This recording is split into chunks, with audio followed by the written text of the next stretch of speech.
Bonjour à tous.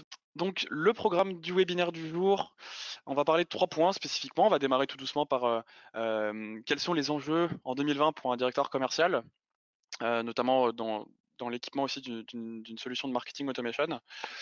Quels vont être les apports pardon, d'une telle solution dans sa stratégie? Parce qu'effectivement, souvent le marketing automation, on en parle comme d'une solution pour le marketing et même souvent le marketing uniquement. On va voir justement comment le commercial et son équipe, comment le directeur commercial pardon et son équipe peuvent en bénéficier.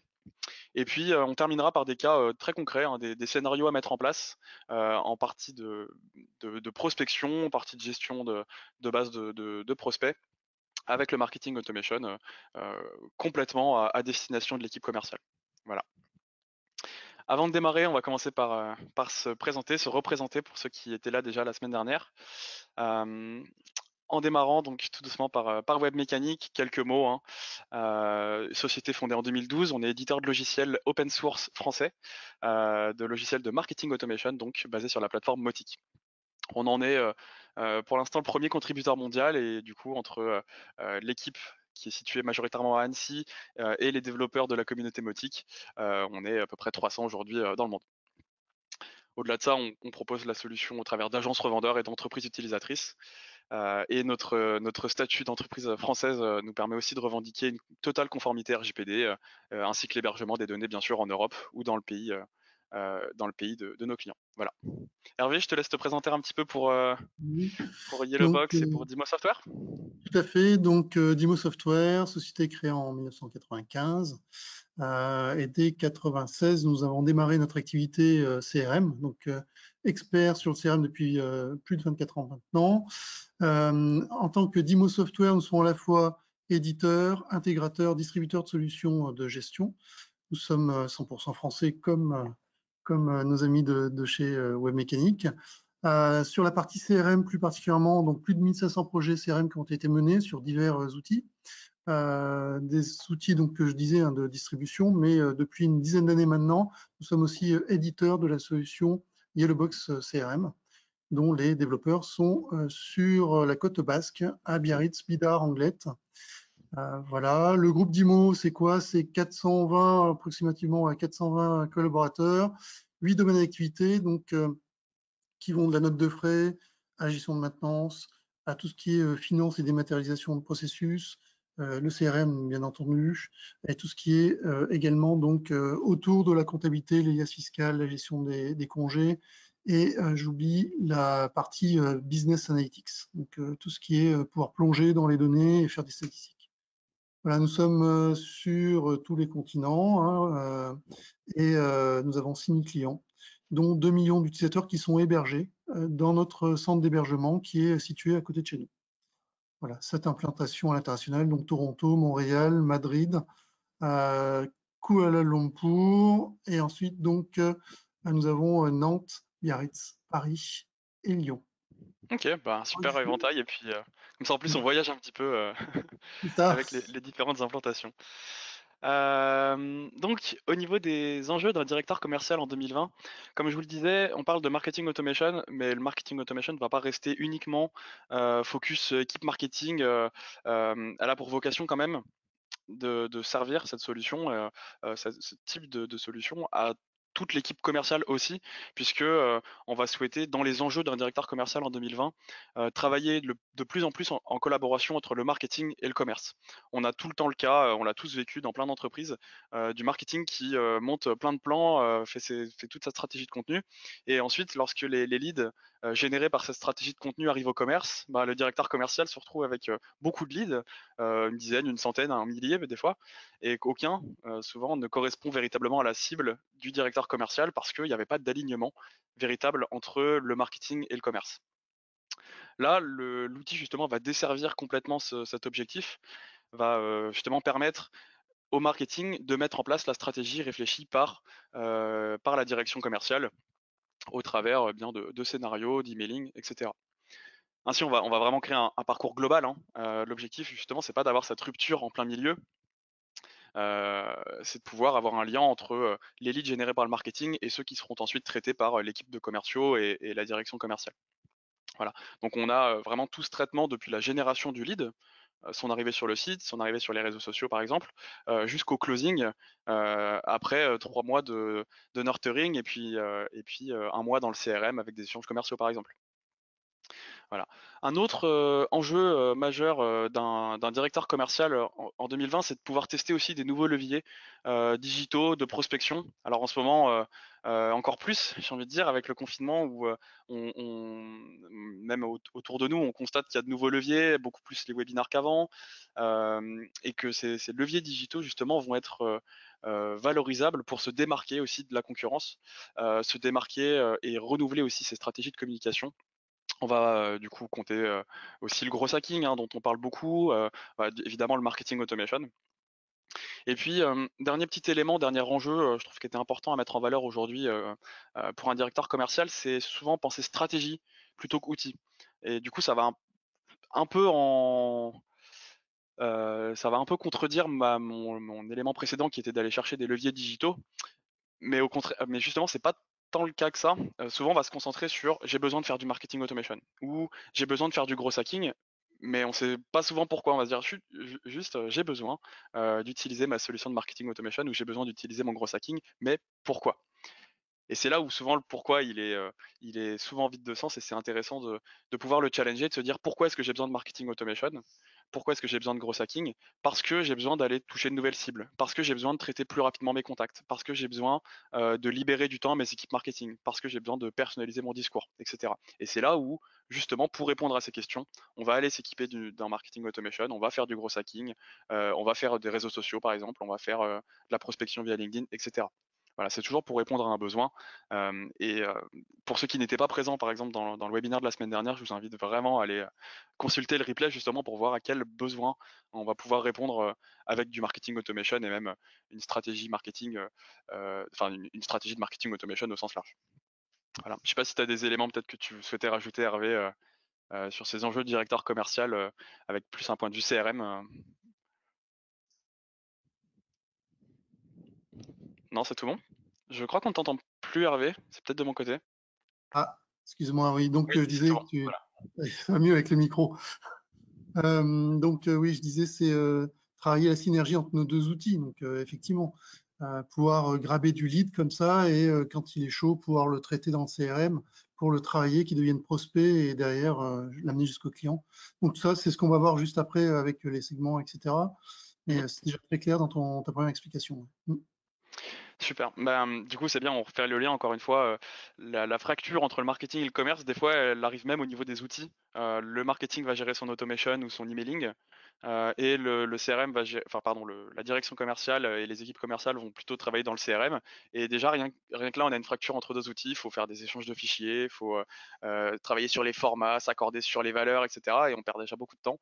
Et donc, qu'est-ce qu'on fait par facilité? Bah, on ne relie pas les deux et les deux bases de données ne communiquent pas souvent. C'est Voilà, ça. on a une première question et j'en profite pour y répondre tout de suite. Bien évidemment, il y aura un replay de cette présentation, ainsi qu'un lien de téléchargement du support, bien sûr, ainsi que pour la précédente présentation. J'imagine que bon, on me fera des retours tout au long de la présentation, mais elle pourra peut-être être envoyée au sein du replay de ce second webinaire. Passons maintenant aux apports d'une solution de marketing automation vis-à-vis d'une stratégie commerciale. Comme je vous disais, certains éléments d'un logiciel de marketing automation vont être dédiés uniquement à l'équipe marketing. Je pense à tout ce qui est par exemple l'envoi d'email, tout ce qui est création de landing page.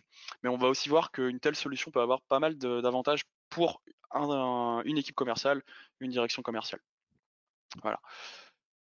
Le premier élément, ça va être de se concentrer sur votre valeur ajoutée. Comme je vous le disais, on va souvent voilà, prendre plein d'outils. J'ai plus le mot aujourd'hui, ça veut pas. On va souvent rechercher plein d'outils qui vont nous aider justement dans notre travail, mais ce dont on ne se rend pas compte, en tout cas pas au début, c'est que parfois on a plein d'outils, on passe beaucoup de temps à vouloir les utiliser et en fait on perd du temps à utiliser nos outils. Là, l'objectif en fait d'un logiciel de marketing automation, c'est de pouvoir vous délester de toutes ces tâches répétitives. Je prenais l'exemple tout à l'heure du fichier Excel qui va transiter entre votre emailing, votre CRM, votre ERP, parfois même vos réseaux sociaux, parfois vos formulaires d'inscription, etc., vos événements. Là, l'objectif, c'est de pouvoir, grâce à des automatismes, grâce aussi aux échanges entre un CRM et une base de marketing automation, de pouvoir mettre à jour automatiquement vos données sans avoir besoin de gérer des centaines d'Excel. Autre exemple assez pratique, ça peut être la mise en place d'autorépondeurs. Vous avez des formulaires de contact, bien sûr, il y aura souvent, tout le temps, quelqu'un qui va répondre à ce formulaire de contact. Je vois beaucoup d'entreprises, même parmi nos clients, qui, derrière un formulaire de demande de ressources, vont chercher tout de suite à rappeler un contact. D'ailleurs, ça fait peur, hein, aujourd'hui, quand on voit un champ numéro de téléphone, ben, on se dit: «Mince, je vais être rappelé tout de suite».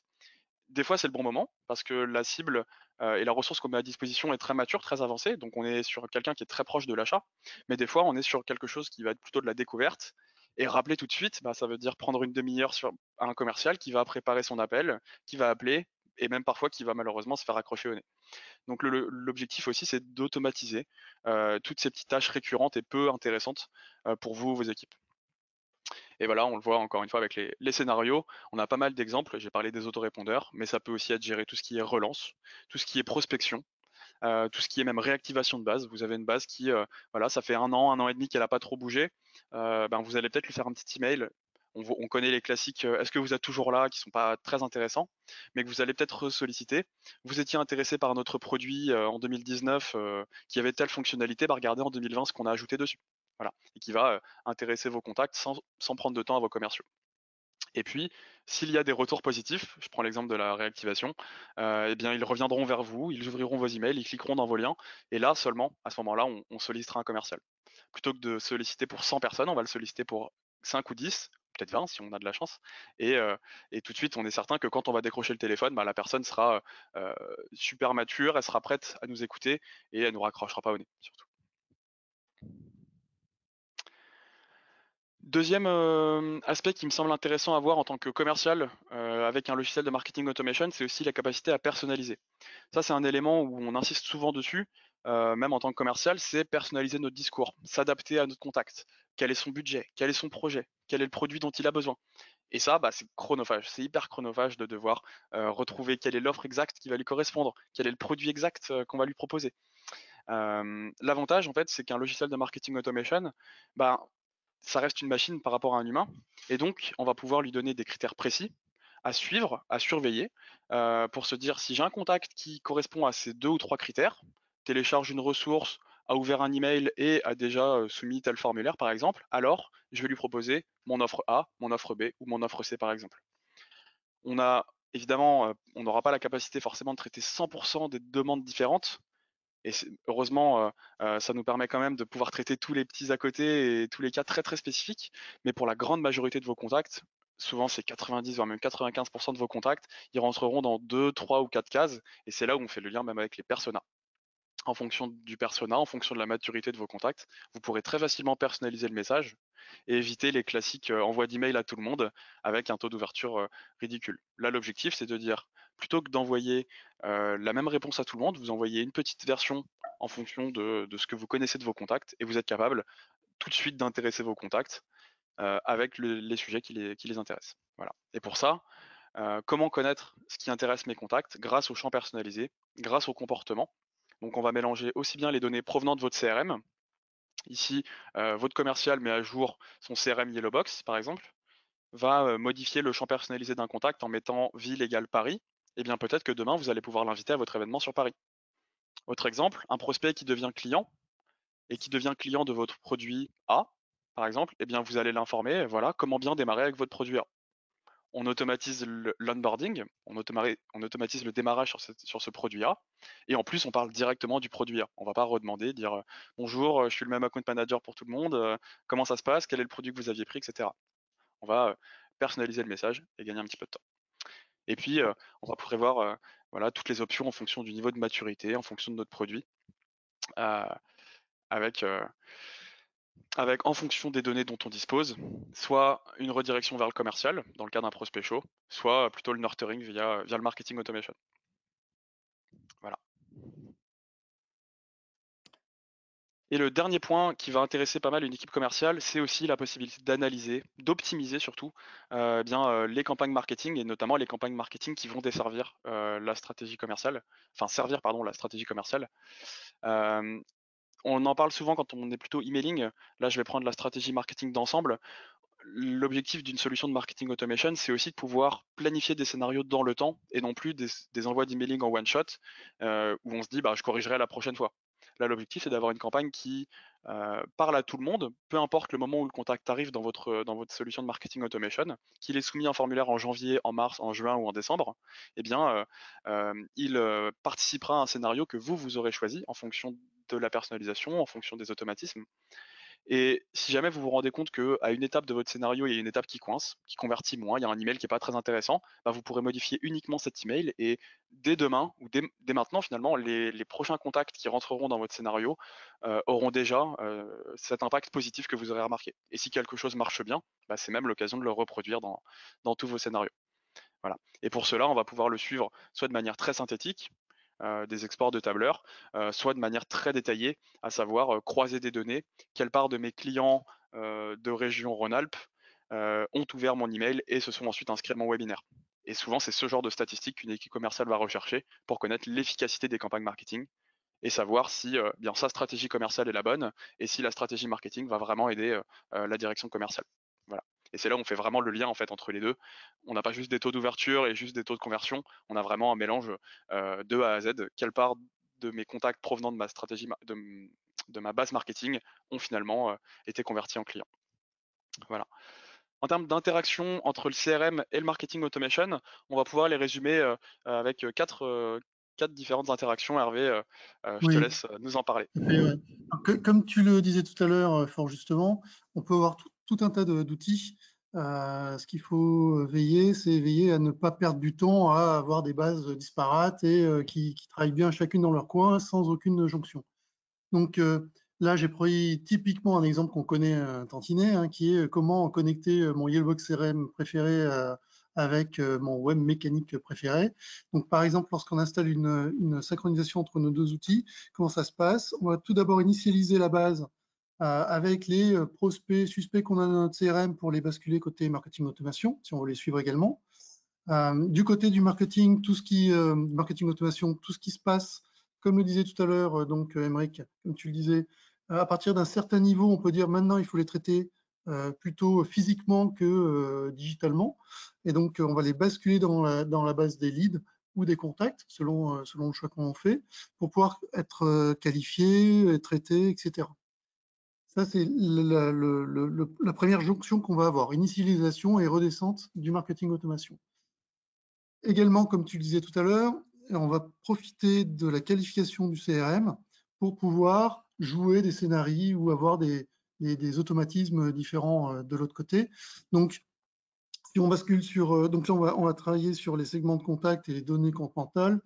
Si tu bascules sur le slide d'après, en fait, voilà, synchronisation, OK, tu peux aller même sur celui d'après après. Voilà, un segment. Quand je vais vouloir segmenter, générer un segment à partir de Yellowbox, comment ça se passe? Je lui donne simplement un nom. Je vais pouvoir travailler avec les recherches avec lesquelles je travaille tous les jours, en fait. Par exemple, c'est mes contacts qui sont qualifiés en tant que VIP, qui sont abonnés à une newsletter, qui ont tel produit, qui ont fait l'objet de telle prestation, etc., sur telle période. Voilà, je Dans vais l'exemple, là, tu as les clients nord et les clients et les contacts VIP, c'est ça? Exactement. Donc, je vais pouvoir comme ça générer un segment, détourer le périmètre. Je peux le faire de plusieurs façons. Je peux cumuler des recherches, comme on voit dans l'exemple ici, hein, les clients Nord plus une autre catégorie de clients. Et en plus, je peux même mettre des contacts de manière statique. C'est-à-dire que je peux dire c'est mes clients VIP, mais en plus, je rajoute un tel qui ne sont pas forcément qualifiés de VIP, mais que je veux quand même avoir dans mon segment. Et ensuite, comment ça fonctionne? C'est-à-dire que à la récurrence que l'on veut, toutes les heures, toutes les 20 minutes, une fois par jour, Yellowbox va comme ça pousser le segment et le rafraîchir côté web mécanique pour que tout ce qui doit être joué côté web mécanique soit fait avec des données qui sont fraîches en fait. Ok. Et dans l'autre sens, du coup, si je dis pas de bêtises, Webmécanique remonte bien des données dans le CRM. Alors tout à fait. Alors là, c'est même pas une remontée parce qu'on va pas doublonner l'information en fait. C'est une vue. Je suis sur un contact, je suis sur une personne et je vais avoir la vue de tous les comportements qu'a eu cette personne face aux automatismes qu'on a mis en place. Donc elle a cliqué sur un mail, elle est allée consulter telle page de notre site, etc. Donc j'ai les dates, je peux voir le temps. Il y a tout un tas de données qu'on peut avoir comme ça. Là, c'est plus côté informatif parce qu'effectivement derrière ces données vont être plutôt traitées côté automation Donc tout est concentré au niveau statistique côté automation, mais le commercial a quand même l'info. Quand il va aller voir un de ses prospects ou un de ses clients, il saura qu'il est, tiens, il est passé 3 fois sur notre site, donc sur tel produit qu'il n'a pas encore, et peut-être qu'il y a un besoin, il faut que je creuse avec lui. Voilà, ça peut être Ok, l'occasion dans la discussion d'ouvrir d'autres portes et de faire un peu de vente additionnelle. super. Merci. Ouais, c'est bien, Euh, c'est bien. je vois qu'en même temps, il y a des questions qui sont posées. Bien évidemment, on y répondra à la fin du webinaire. Voilà, donc n'hésitez pas déjà à poser vos questions, euh, les questions qui vous viendraient en tête. Ah, Juste avant qu'on fasse un petit crochet dans le CRM, justement, il y avait une slide justement sur l'initialisation et la mise en place d'une telle synchro. Ça va passer par deux éléments. Comme on le disait, l'initialisation, donc la rentrée d'identifiant, comme on a un petit exemple devant les yeux. Et ensuite, le mapping de la base, donc le choix des champs que l'on va relier entre le CRM et le marketing automation. Je vais déjà un petit peu m'avancer sur les questions. La base source, ça va être celle que vous décidez. Ça peut très bien être le CRM. Vous allez récupérer vos données de CRM et les importer dans le marketing automation. Ça peut aussi être une fusion des deux bases. Et vous choisissez ensuite quelles données, à l'instar du mapping qu'on a devant les yeux, quelle donnée aura la priorité sur l'autre. Si vous avez des données différentes entre votre marketing automation et votre CRM, vous allez très bien pouvoir dire je prends la plus récente, ou alors je prends celle du marketing automation ou je prends celle du CRM. Voilà. Maintenant, on va terminer le webinaire par quelques petits scénarios à mettre en place pour booster sa stratégie commerciale. Selon vos outils, certains scénarios seront peut-être pas possibles à mettre en place. Ici, j'ai vraiment essayé d'être le plus générique possible et de vous montrer quelques bonnes pratiques, notamment. Le premier, on en a pas mal parlé il y a maintenant bientôt 2 ans, ça va bientôt être l'anniversaire du RGPD, ça va être pour tout ce qui est gestion d'opt-in. On a de la chance, en B2B, je vais prendre l'exemple plutôt B2B, les opt-in sont moins cadrés que peuvent l'être des opt-in en B2C. Pour autant, offrir à ses contacts la possibilité de s'abonner ou de se désabonner de nos communications sera toujours mieux perçu que si on les force à s'abonner et qu'ils ne peuvent jamais se retirer des listes de contacts. Sauf que, évidemment, cette gestion et cette mise en place, elle est souvent chronophage, lourde, pas forcément souhaitée non plus, et donc on se retrouve à gérer tout le monde de la même manière. Avec un petit scénario de gestion d'opt-in, on va pouvoir automatiser la gestion, donc la récupération des consentements ainsi que des inscriptions de nos contacts. On va pouvoir s'assurer de communiquer avec une base active qui, d'une part, a choisi d'être communiquée et l'est toujours, surtout. Et puis, on va même pouvoir informer ensuite les commerciaux bien des contacts qui sont réellement intéressés. Voilà, parmi toute la base newsletter ou parmi toute la base marketing de ceux qui sont vraiment actifs, qui répondent et qui continuent de s'abonner. Pour la mise en place, rien de compliqué, un petit champ opt-in, vos formulaires, et puis un email de validation, voire deux, qu'on verra juste après. Et la cible, elle est très claire, ce sont les prospects froids. Un petit exemple du scénario, donc on va dérouler ensemble. Un contact soumet un formulaire. Selon son opt-in, branche de gauche ou branche de droite, il va ensuite recevoir un email de validation. Je vais prendre par exemple la branche où le contact a choisi de s'abonner. Il est présent dans un segment opt-in, puisque son champ opt-in est égal à oui, hein, il nous a bien donné son opt-in. Et ensuite, tant qu'il n'est pas inactif, on continuera de le garder dans la base. Si jamais, au bout d'un an, on se rend compte qu'il est inactif, il arrête d'ouvrir des emails ou de venir sur votre site, bah, on va éviter de lui envoyer des emails qui réduisent vos stats et réduisent vos performances pour rien, pour l'embêter. Bien sûr, sa durée d'inactivité, euh, par défaut dans le RGPD, c'est 3 ans. Elle peut s'étendre à 3 ans. De manière générale, dans le marketing, je recommande plutôt de l'adapter à votre cycle de vente, tout simplement. Et puis pour le contact qui n'est pas opt-in, on est en B2B, donc on peut quand même communiquer avec lui. C'est toujours mieux d'essayer d'obtenir ce fameux opt-in. Et donc au bout d'un mois, voire même 6, en cas de non-acceptation, on va peut-être aussi lui proposer les avantages de l'abonnement, que ce soit bénéficier de ressources exclusives par exemple. Et c'est là où il va falloir, comme je le disais dans ma précédente session de webinar, intéresser le contact avec une petite carotte et lui dire, ben voilà, vous me permettez de vous m'autorisez à communiquer avec vous, mais en échange, je vous donne des ressources exclusives, je vous invite à des événements exclusifs, etc. Et en parallèle de ça, le contact pourra toujours, dans la demande d'une désinscription, accéder à un centre de préférence pour choisir, alors non pas de se désabonner de tout, mais se désabonner seulement de ce qui ne l'intéresse pas ou plus, se retirer des communications, événements et promotions, mais garder accès à la newsletter et aux infos produits, par exemple. Les résultats, ils sont assez simples, hein. Au lieu d'envoyer tous nos emails à tout le monde, on va envoyer des emails qu'à ceux qui sont vraiment intéressés, ceux qui sont encore actifs. Donc on a des statistiques qui sont plus justes, parce qu'au lieu d'envoyer 1000 emails à 5 contacts intéressés, vous envoyez 5 emails à 5 contacts intéressés. Je prends volontairement des extrêmes assez larges. On va aussi du coup arrêter d'envoyer des emails à des contacts qui n'ouvrent pas les emails ou qui même sont en rebond. Donc on va bénéficier d'une meilleure délivrabilité. Et puis tout bêtement pour vos contacts, c'est un marketing et une conversion et des échanges commerciaux qui sont bien mieux perçus puisque ce sont eux qui ont choisi de les recevoir. Voilà. Deuxième scénario, un scénario de nurturing cette fois-ci. À nouveau, je vous renvoie un petit peu vers ma précédente session. Le nurturing, en 2 mots, va consister à faire maturer vos contacts, à augmenter leur maturité hein, vis-à-vis de vos produits. Et là, on est hyper en phase avec une stratégie commerciale puisque lors des premiers échanges avec votre équipe commerciale, eh bien, les contacts vont reposer tout le temps un peu les mêmes questions, se demander bah, la classique quel est le prix de votre solution, est-ce que ça va convenir à mon entreprise, est-ce que le temps d'implémentation c'est long, Euh, est-ce que je peux le mettre en place demain ou est-ce que je le mets en place dans un an, etc. Tous ces éléments qu'en fait vous avez peut-être déjà placés sur votre site web.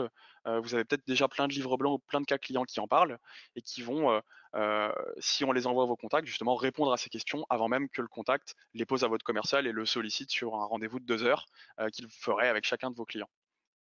Donc là, l'objectif, c'est de cibler évidemment les prospects qui sont intéressés, les cibler automatiquement avec du contenu personnalisé. S'ils se renseignent sur la page du produit A, on va leur envoyer plutôt des infos sur le produit A. S'ils se renseignent sur la page du produit B, on leur envoie le produit B. La mise en place, elle est simple. Ça va tout simplement être une architecture de données par thématique, selon des tags, selon des champs de contact, selon des propriétés de contact en fonction du logiciel. Et puis, bien évidemment, un ensemble formulaire, email, ressources par thématique. Un formulaire sur le produit A avec les emails du produit A qui envoie le livre blanc du produit A. Et ensuite, le nurturing, c'est assez simple. On a pas mal de variantes disponibles. Dès que le contact soumet un formulaire sur un thème précis, on lui envoie l'email qui contient la ressource correspondante. Et ensuite, tant qu'il n'y a pas de contact commercial, alors on va continuer d'envoyer quelques informations à notre contact. Et si bien notre correspondant, notre interlocuteur pardon, est en contact commercial, ça y est, il a pris contact via un formulaire, eh bien on arrête de lui envoyer de l'information de nurturing puisque ça y est, il est suffisamment mature. Des variantes, je vous en disais, on peut en faire plein.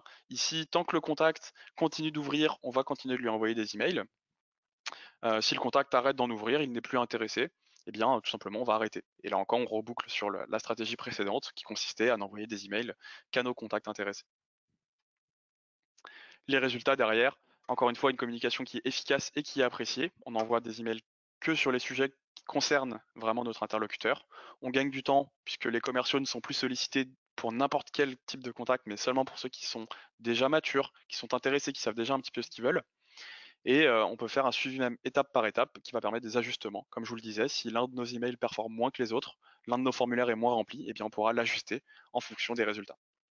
Voilà. Et niveau des variantes, comme je vous disais, les variables, ça peut être des relents selon l'ouverture, selon le clic, selon les soumissions de formulaires, selon les téléchargements, les délais pouvant aussi être bien sûr ajustés. Et enfin, un dernier petit scénario, et puis après je passerai aux questions. L'auto-qualification pour un rendez-vous, ça souvent c'est une phase qui est assez chronophage, assez même presque douloureuse hein, pour vos contacts puisque il faut encore répondre à des questions avant d'accéder à la démo, avant le rendez-vous. Et en fait, eh bien le contact peut le faire de lui-même quand il est prêt à demander un rendez-vous et éviter finalement la classique du formulaire à rallonge qui a 25 champs au moment de la demande de rendez-vous. L'objectif en fait de ce scénario, ça va être de qualifier en amont de votre rendez-vous les besoins de vos prospects sans justement que le commercial ait à le faire au début de votre rendez-vous et là encore à prendre une demi-heure, 1 heure pour se renseigner auprès du contact. La mise en place, elle est simple, ça va être un formulaire avec un champ aussi demande de rendez-vous sur chacun de vos autres formulaires. Je prends par exemple un formulaire de demande de ressources, comme je vous le disais tout à l'heure, une fiche produit. Si le contact effectue cette demande de rendez-vous en même temps qu'il télécharge une ressource, il coche me recontacter pour un rendez-vous par exemple, eh bien on lui enverra un formulaire, ce qu'on va le voir juste après dans le scénario, pour justement bien préparer au mieux sa demande de rendez-vous et personnaliser déjà son rendez-vous. Donc en voici un petit exemple pour n'importe quel formulaire de votre site. Si la demande de rendez-vous est cochée par votre contact, vous lui envoyez via un email un petit formulaire à remplir avec, par exemple ici, peut-être une demande de budget. Est-ce que vous avez prévu votre budget? Est-ce que vous avez une date de démarrage? Est-ce que vous êtes le décisionnaire? Et cetera. Tous les éléments classiques d'un BANT, bien sûr. Et si les infos sont suffisantes, alors vous allez effectivement accéder à la requête de votre contact et autoriser un rendez-vous, solliciter un de vos commerciaux dans votre équipe. En revanche, si les infos sont insuffisantes, il n'y a pas de budget, la date de démarrage est inconnue par exemple, eh bien vous allez peut-être rediriger votre contact vers les informations dont il a besoin, à savoir un webinaire peut-être qui va présenter votre produit et votre solution. Ça peut être un e-book, ça peut être des vidéos. Et au moment où le contact aura rempli toutes les infos qui sont nécessaires, alors seulement à ce moment-là, vous le redirigerez vers un rendez-vous. Le gain de temps, il est derrière, il est monstrueux puisque au lieu de traiter, comme je vous le disais, 100% des demandes, on va ne traiter que les 10%, 20% plus efficaces et passer de rendez-vous qui duraient peut-être 20 minutes et au bout de 20 minutes, on se rend compte que le prospect n'est pas prêt et du coup, on garde l'heure et demie qui reste à représenter toujours la même chose et avoir un travail qui est pas très intéressant. Et du coup, on libère du temps pour des prospects qui sont beaucoup plus chauds, qui ont des demandes beaucoup plus précises, beaucoup plus importantes et qu'on va pouvoir traiter de bien meilleure manière.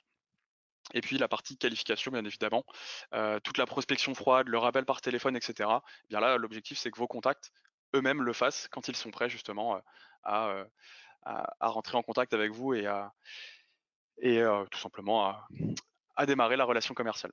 Voilà. Ça va maintenant être le moment des petites questions. Je vois qu'on en a pas mal dans le chat. N'hésitez pas en plus à les rédiger dès maintenant, c'est le moment. Ouais, donc il y a Qui veut déjà une commencer? première question, Allez, Émeric, déroulez. qui est une question par rapport à l'accès au marketing automation pour tous les commerciaux. Est-ce qu'il est nécessaire? Donc, par rapport à ce qu'on a montré tout à l'heure, je peux répondre directement, hein. Dès lors que je suis dans mon CRM en tant que commercial, je suis sur un contact, je vais avoir la visu de ce qui est dans le marketing automation sans forcément y être connecté. C'est-à-dire que je suis connecté au travers de mon CRM en fait.